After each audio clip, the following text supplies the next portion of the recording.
안녕하십니까. 3월 7일 금요일 말씀 묵상 함께 시작하겠습니다. 오늘도 말씀으로 하루를 시작하시는 귀한 성도님들이 주님의 풍요와 주님의 은혜를 충만히 누리시고 기쁨 가운데 하루를 보내실 수 있기를 간절히 기도합니다. 오늘 본문은 마가복음 8장 11절에서부터 21절까지 말씀이고요. 통독하실 말씀은 여호수아 5장에서부터 7장까지 말씀입니다. 오늘 본문은 바리새인들의 모습이 굉장히 나쁘게 참 비난할 만한 모습으로 나타나는데, 문제는 제자들도 그렇게 다르지 않더라. 그런 모습을 보면서 우리가 예수님을 따르는 자들로서 어떤 삶을 살고 어떤 마음의 태도를 가져야 될 것인가를 다시 한번 확인해보고 다짐해보는 그런 시간이 되었으면 좋겠습니다. 그럼 먼저 말씀 보시겠습니다. 바리새인들이 나와서 예수를 힐난하며 그를 시험하여 하늘로부터 오는 표적을 구하거늘 예수께서 마음속으로 깊이 탄식하시며 어찌하여 이 세대가 표적을 구하느냐? 내가 진실로 너희에게 이르노니 이 세대에 표적을 주지 아니하리라 하시고 그들을 떠나 다시 배에 올라 건너편으로 가시니라.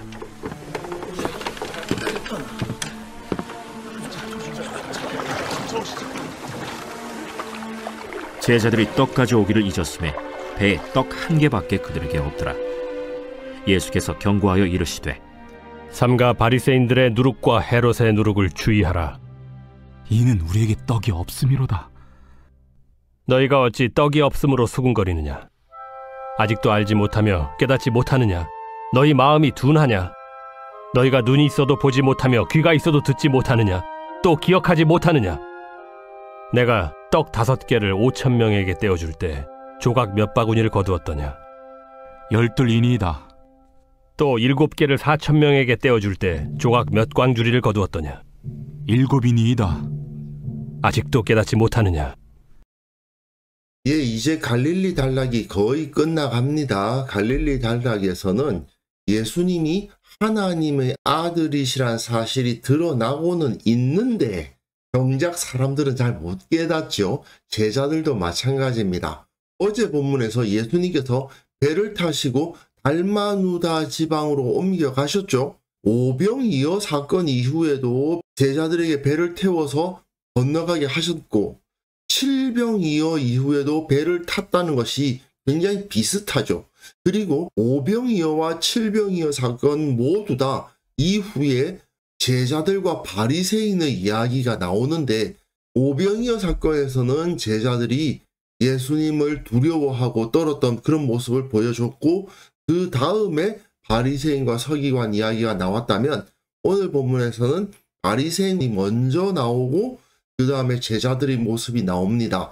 그런데 제가 앞에서 말씀을 드렸습니다마는 바리새인들의 모습이나 제자들의 모습이나 그다지 큰 차이가 없더라 하는 문제가 생기는 겁니다. 오늘 본문 보시면요, 바리새인들이 나와서 예수를 힐난하며 예수님을 막 공격하죠. 그를 시험하여 하늘로부터 오는 표적을 보여라, 이렇게 요구를 하더라는 겁니다. 이것이 그냥 예수님을 공격하고 비난하는 수준이 사실은 아니고요, 너를 죽이겠다고 하는 위협과도 같은 겁니다. 왜냐하면 신명기에 보시면요, 어떤 선지자가 내가 전하라고 명령하지 아니한 말을 지 마음대로 전하면 그 선지자는 죽임을 당하리라.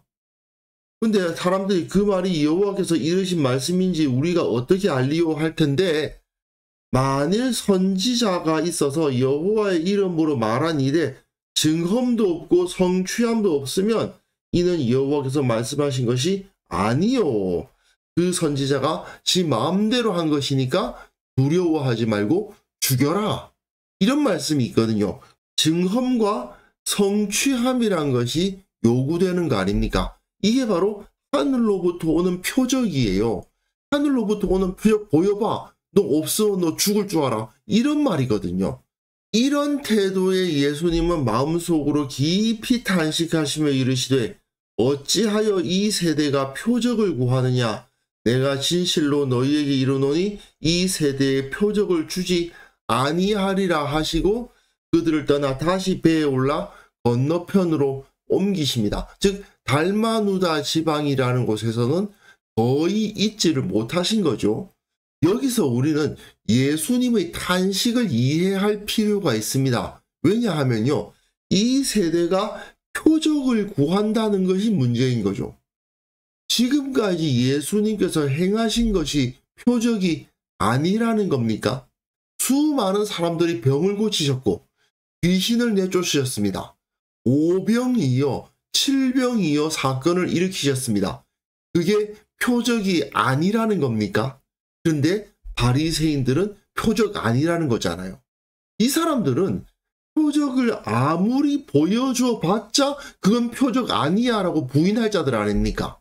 그러니 이런 자들에게는 표적을 보여줘 봐야 의미가 없죠.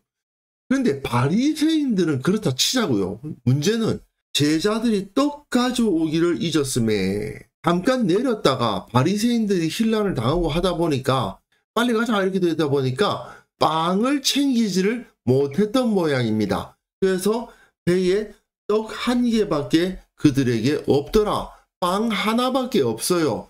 그러면 남자만 13명인데 이 빵 하나 가지고 13명이 나눠 먹기는 부족하긴 하죠. 제자들의 입장에서는 불사 빵 가져왔어야 되는데 이거 어떡하나 하는 것이 굉장히 큰 걱정거리였던 모양입니다.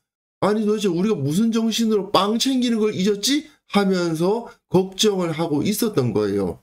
근데 바로 그때에 예수님께서 경고하여 이르시되 삼가 바리새인들의 누룩과 헤롯의 누룩을 주의하라 하시니, 누룩이라는 단어를 사용하셔서 바리새인들 종교 지도자들이죠.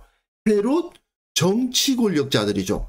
정치와 종교의 누룩을 조심하라. 누룩이란 것은 죄죠. 더러운 것들을 의미하는 것입니다. 그런데 문제는 제자들이 서로 수군거리기를 이는 우리에게 떡이 없음이로다, 빵이 없음이로다. 누룩이라는 단어가 딱 들리니까 지금까지 자기들의 마음속에 무슨 걱정이 있어요? 빵 안 챙겼는데, 빵이 하나밖에 없는데 우리가 이 빵 하나 가지고 어떻게 다 먹지? 그런 고민을 하고 있는 상황에서 예수님께서 바리새인들의 누룩과 헤롯의 누룩을 주의해야 된다 이런 말씀을 하시니까 아이고 빵 없는 거 이야기하시는구나 그렇게 생각을 했다는 겁니다. 하지만 예수님은 빵이 없다는 사실에 전혀 개의치 않으신 거거든요. 바리새인들의 비난을 뒤로 하면서 저들을 떠나셨기 때문에 제자들에게 저 바리새인들의 누룩, 헤롯의 누룩 그런 거 주의해야 된다라고 말씀하신 겁니다. 누룩이라는 것은 그러니까 이스트죠. 이거는 퍼져나가는 것으로서 구약 성경으로부터 죄를 상징하는 전형적인 상징물입니다. 이들 예수님의 제자들 다 유대인들 아닙니까? 유대인들이 누룩이 죄에 대한 상징이라는 사실을 모를 수 있는가? 없습니다. 예를 들어서 현대인들에게 비둘기는 무엇의 상징입니까? 그러면 평화요 그러잖아요. 비둘기는 평화의 상징. 바로 나오듯이 누룩은 죄의 상징이에요. 모든 이스라엘 사람들은요. 6월절이 되면 그 즈음에 자기 집에 있는 모든 누룩들을 다 제거합니다. 누룩이 조금이라도 남아있을까봐 그걸 다 털어서 태워버리고 없애버리는 일을 해요. 그것이 하나의 봄맞이 대청소의 의미를 가져버리게 되는데 식용 누룩, 이스트가 아니라 하더라도 곰팡이와 비슷한 것은 전부 다 없앱니다. 그것을 6월절마다 반복하는 사람들이 왜 그것을 하는지 모르겠어요? 당연히 누룩은 죄를 상징한다.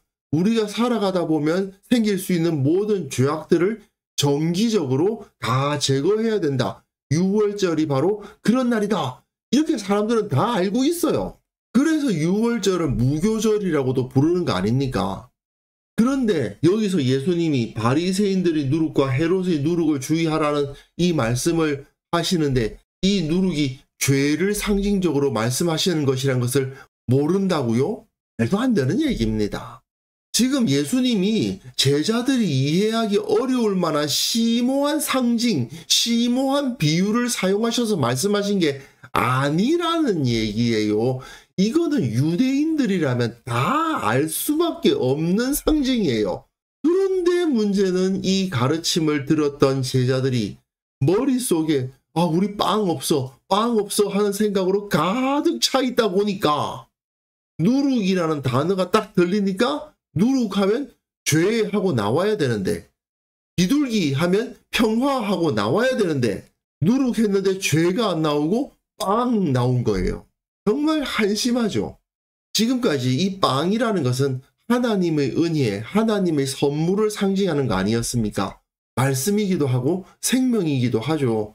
그런데 이 제자들은 그 빵을 가져오는 것을 잊었습니다. 그런데 먹는 빵만 가져오기를 잊은 게 아니고 영적인 빵, 하나님의 은혜마저도 가져오는 것을 잊은 셈이 되어버렸잖아요. 영적인 빵을 가지고 다니는 것을 잊어버리니까 뭘 걱정합니까?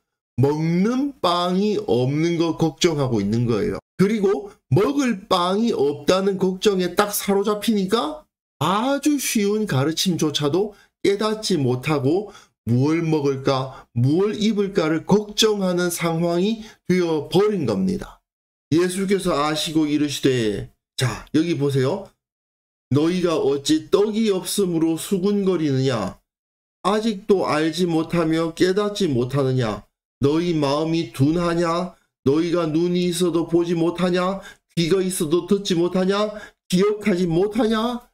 사실은 마가복음에서, 아니 마가복음이 아니라 모든 복음서에서 다 그런 것 같아요.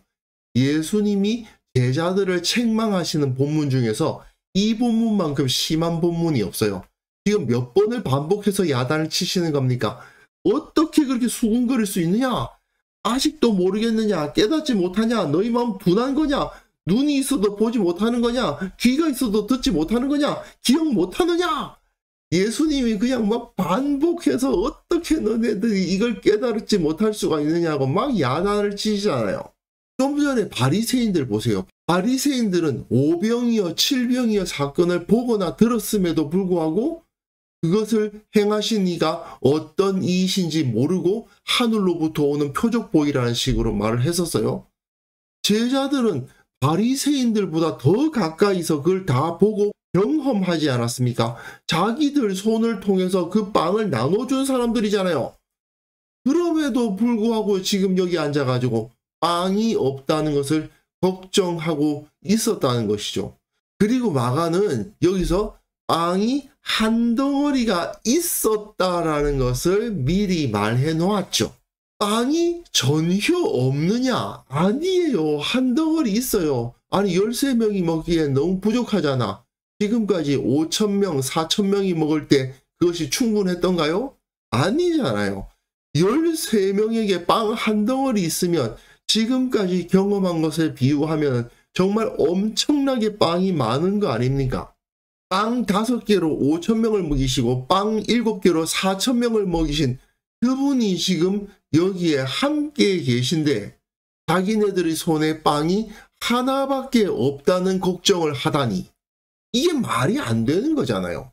그런데 문제는 인간은 그런 걱정을 하는 존재다라고 마가는 고발을 하고 있는 겁니다. 자, 지금 이것이 제자들의 세 번째 실패거든요. 첫 번째 실패는 풍랑이 몰아칠 때 예수님께서 주무시는데 우리가 죽게 됐습니다 하고 막 깨웠던 거. 두 번째는 이들이 노를 저어서 가는데 예수님께서 물 위를 걸어오시니까 유령이다 한 것. 세 번째는 여기서도 마찬가지로 배를 탔죠? 배를 탄 상태에서 빵이 없는데 그러고 있어요? 모두 다 배를 탄 시점이라는 것을 우리가 잊어서는 안 되죠. 이들은 어부들입니다. 어부들이 배를 탔다? 일상의 삶을 살아가는 것을 말하는 거죠. 우리가 우리의 현실적인 삶의 환경 가운데 들어가게 되면 직장에서, 가정에서, 사람들 사이에서 여러 가지에 매몰되다 보면 이처럼 우리가 빵 가져오는 것을 잊을 수가 있는 겁니다. 어떤 빵입니까?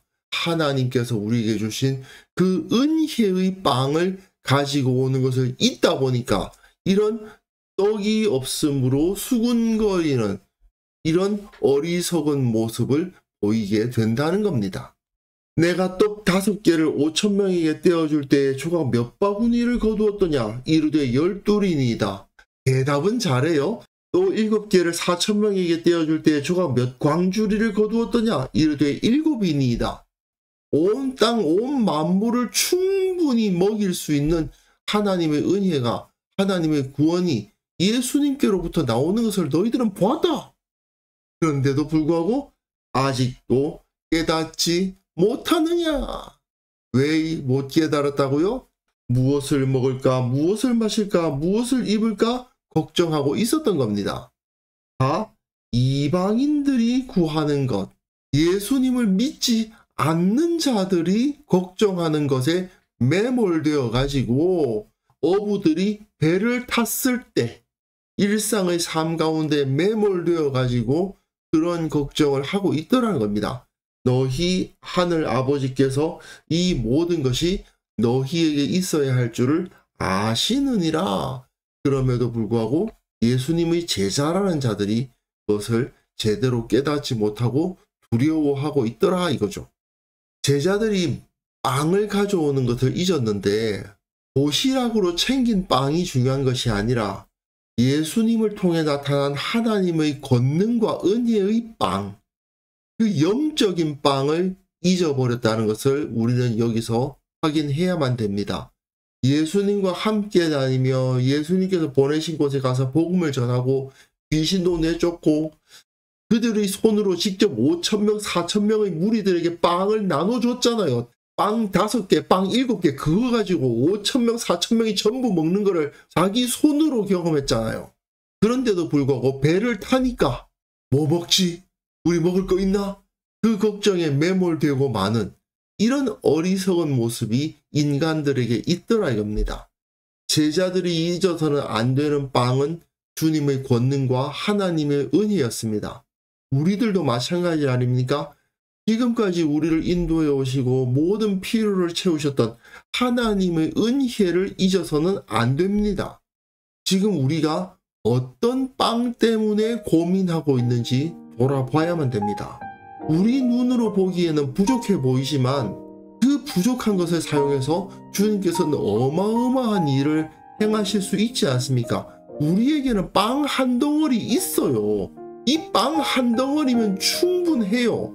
오직 주님께서 채우시고 돌보시고 모든 일을 행하신다는 사실, 그것을 믿어야 되는데 그 믿음을 가지지 못하고 하나님의 나라와 그 의를 구하지 못하고 살고 있지는 않은지 우리가 깊이 반성해 보아야 될 것입니다. 그래서 이 시간 함께 기도하실 때에는요, 주님의 은혜를 기억하게 하옵소서, 그 영적인 빵을 잊지 않게 하옵소서, 나의 모든 필요를 채우시는 주님을 믿고 우리 모든 성도들이 주님을 기대하고 두려워하지 않고 살아가게 하옵소서. 함께 기도하는 시간 가졌으면 합니다.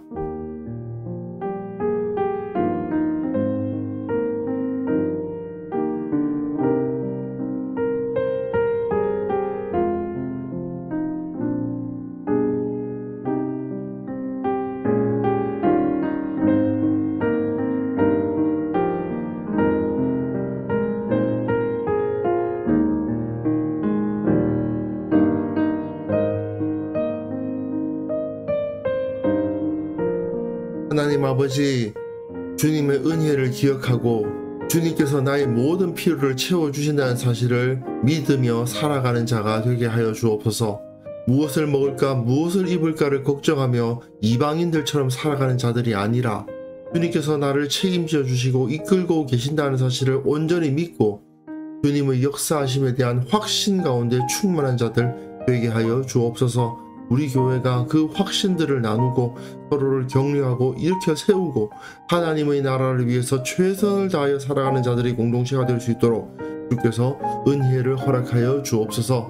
주님, 이 땅의 모든 교회들 가운데 세상과는 다른 생각을 가지고 다른 삶을 살아가는 성숙한 그리스도인들이 많이 나타날 수 있도록 주께서 은혜를 베풀어 주시기를 원합니다. 그래서 이 세상이 변화되고 주님의 영광이 온전히 나타나는 역사가 일어나게 하여 주옵소서. 오늘 하루 우리가 살아가는 모든 삶 가운데에서 참으로 예수님을 닮은 모습으로 살아가게 하시고 두려움 다 제거하고 직장에서나 가정에서나 기타 여러 가지 모임이나 만남들 가운데에서 세상적인 두려움에 휩싸여 주님을 잊어버리고 주님의 인도하심을 믿지 못하는 어리석은 자가 되지 않도록 주님께서 우리를 붙들어 주시는 하루를 경험하게 하여 주옵소서.